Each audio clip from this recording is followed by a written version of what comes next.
We have with us here in the Right India studios today Jaishree Misra, the 10th of our 11 Right India authors. We begin with Jaishree Misra's passage on the 6th of April, and she is an author who straddles countries as well as genres. Jaishree lives between England and India, and she writes literary as well as commercial fiction. So Jaishree, you are also an author who has had the distinction of being banned by the UP government for a book of yours called Rani. So how did you feel about it? Tell us about that experience. This was a work of historical fiction which I'd based on the life of Rani Lakshmibai of Jhansi.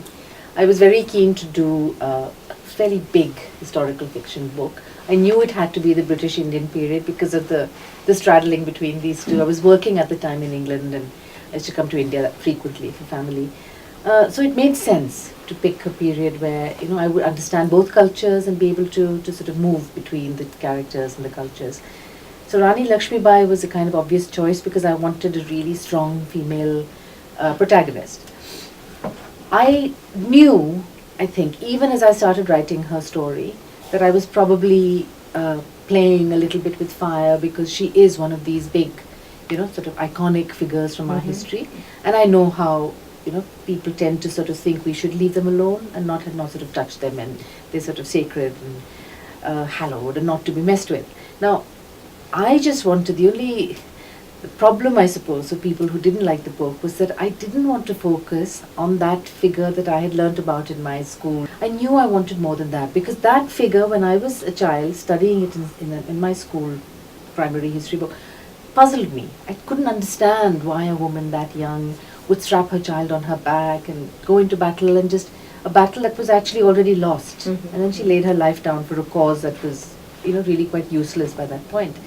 So it was, that puzzling over why a young woman would do that. Yeah. So you were breathing life into aspects of her personality which were hitherto unknown. Absolutely. That you was seem the bit to I wanted. have an affinity for history, for historical fiction, really, because your latest book, A Love Story for My Sister, also has two stories running in parallel, where you talk about a girl in 1857 during the mutiny who gets abducted and then falls in love with her kidnapper, and you talk about the Stockholm Syndrome. And then you're running a parallel story in contemporary times. How did that happen? How did you, think about running a parallel story of a girl who gets kidnapped and raped in contemporary times within historical story? The story of Margaret Wheeler, this young 18-year-old English girl, daughter of General Wheeler, who got kidnapped by this, one of the soldiers during the Kanpur part of the uprising, came when I was researching Rani Lakshmibai. So the story emerged at that point. There. Strong connection. They had probably never met each other or even heard about, well, Margaret might have heard about the Queen of Jhansi. But the story emerged and fascinated me to such an extent that I nearly dropped. There was one stage when I thought, let me drop the Lakshmibai story. Everyone knows her story. Nobody's heard about Margaret, this poor girl. But then I knew that, by then I'd already reached a certain stage in Rani's story. So I kind of kept this on the back burner. And that was my second historical fiction book that I was going to write, was the story of Margaret Wheeler. It sort of suddenly seemed to me that I was doing something wrong. It sounds ridiculous to say that, but I felt it was wrong to be telling the story of a young woman to whom terrible things happened in 1857, when those things are still happening on our streets in contemporary Delhi, the city where I grew up, the city where I kind of was still living and wandering around.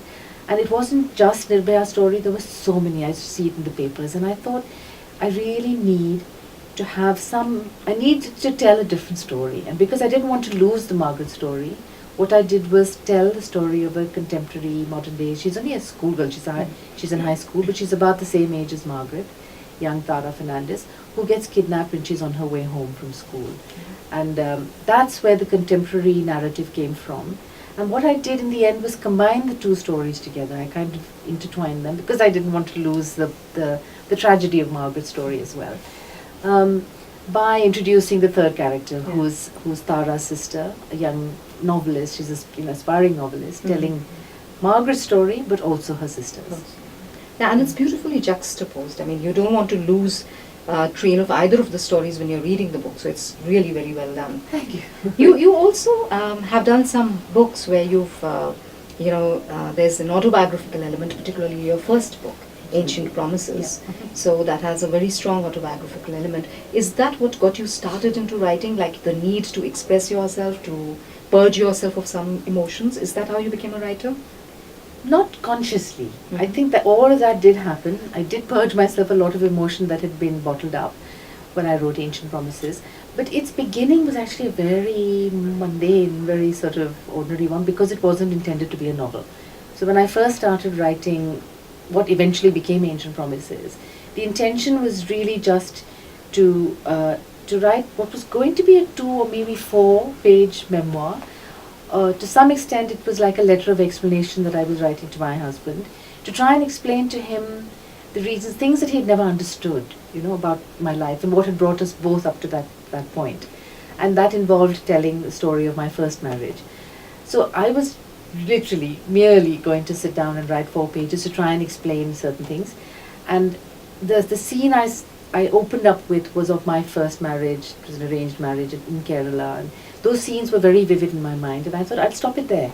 I'll kind of explain a few things and then stop the thing there. And cliched as it might sound, I literally couldn't stop. Once I'd opened up those, I think, memories that I had locked away for a long time. I hadn't, all those events had happened 10 years before the writing of it.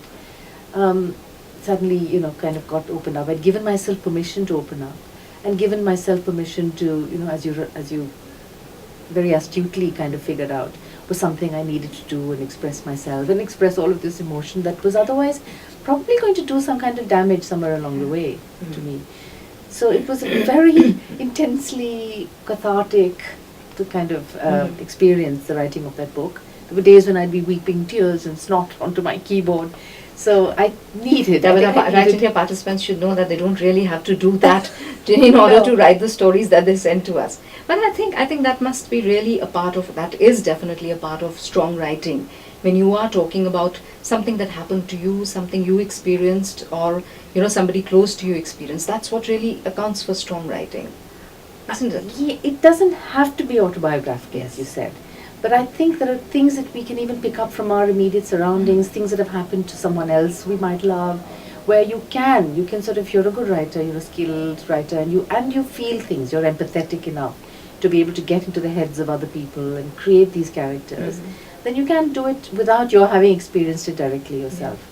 Many of the things I've written about subsequently are experiences that I haven't actually had myself. You can't. I mean, thankfully my life isn't that turbulent to produce nine novels. So do you think as a woman writer it's always easier to write from a woman's viewpoint? Or have you ever tried writing from a man's viewpoint? I tried it with book number 3 afterwards. It's the story of a young man who loses his wife and then carries her ashes back to India. So how did you do that? Did you find it easy to get into a man's skin and think like a man? I think I was terrible at it, actually. What I did was I got 2 male friends to read an early manuscript of the book and correct, the bits where I'd either sounded too feminine or where the feelings. I had to work a lot harder at it than I would normally. And I remember one of my friends saying, and this was an English guy, I got one Indian guy and one English guy to read it because the male protagonist is an Indian chap who lives in the UK and he brings his wife's ashes back to India. So I needed someone to give me perspectives on both. And the English friend said to me, this guy sounds sort of half Edwardian lady and half Essex man, which is his way of saying someone really rough and, so talking all rough and tough. And the other bit all sort of ladylike. So I think I needed a lot of cleaning up. And it wasn't just in terms of the language that this man, my character, was using, but also the way he thinks, that I had to kind of so you took help from I did. friends, I did. Yeah, I guess you have to. That's all part There's of nothing wrong with the using experience. readers. Yeah, I think it's probably... And where do you feel more inspired to write? The fact that I seem to write better about England when I'm in India and about India when I'm in England. I think that comes from the thing that Salman Rushdie once talked about when he said, he described it as stepping out of the frame in order to see the picture better. So I think it's easier generally to be objective or just to see everything. Yes, when you're a bit far away from it. Right? Maybe I need to be physically removed from a place to write effectively about it. So, Jaishree, when we first spoke about Write India, and when I spoke to you and you so easily and eagerly accepted being part of the entire project, when we were not even sure what it would be like, when we spoke about it, then what did you think about Right India at that stage, and how do you think it's developed? Goodness, I thought it was so exciting, so much potential. I know that this was a stage at which you were still trying to work out. In some ways, it's still growing organically. Yes, Isn't it? That's the exciting thing about it. I think is that it's got huge potential. I had never heard of anything like it. I don't know if there are other schemes like it, but between my worlds of England and India and all that, I'd never really heard of a scheme like it. And it's the kind of thing that I would have loved to have had when I was a young aspiring author myself. I used to dream about, the thing is you don't know where to take your stories. You might have 10 stories in your head and you're thinking, what do I do with them? Even if I write them down, it'll all go into some file or somewhere in the depths of my computer. Here you are, you're offering this platform to people who have these stories, and most of us have a story sort of waiting to be told inside of us, except that some people tell it better than others, and those are the ones who are going to rise to the top and become the cream that you skim off and find. And I can tell you, it's a real pleasure to read these stories. When we started off, initially we were scared that we wouldn't even get enough stories to be really be proud of and be able to talk about it and say that we got a reasonable number of stories. But now we've been flooded. Big numbers, We've been flooded. We've got thousands and thousands of stories.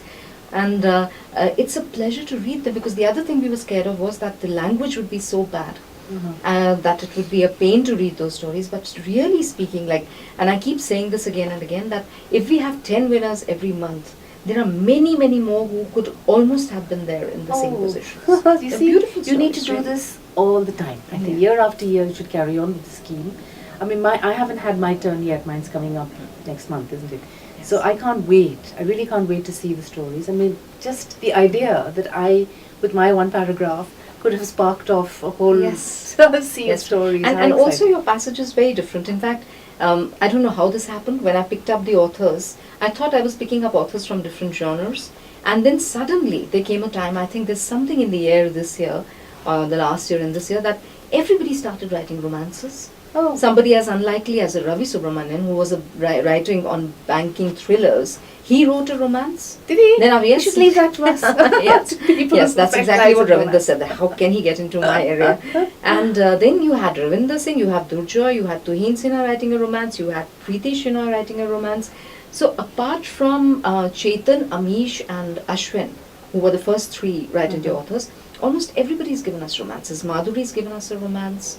So now we are just eagerly waiting for your passage to be unveiled. It's not quite romance. You could turn it into a romance. Well, those who are die-hard romantics may still be able to turn it into a romance, but not really. And then after that we have Anita Nair. So with both of you, we are kind of bringing in a fresh wave, really, yes, and changing the direction. And that I think will really work, and we'll have a further surge in our numbers. I'm so pleased to hear that. Thank you so much for being here with us today, and thank you for being part of Right India. Thank you, Right India, for inviting me to the scheme. I'm really pleased to be a part of it.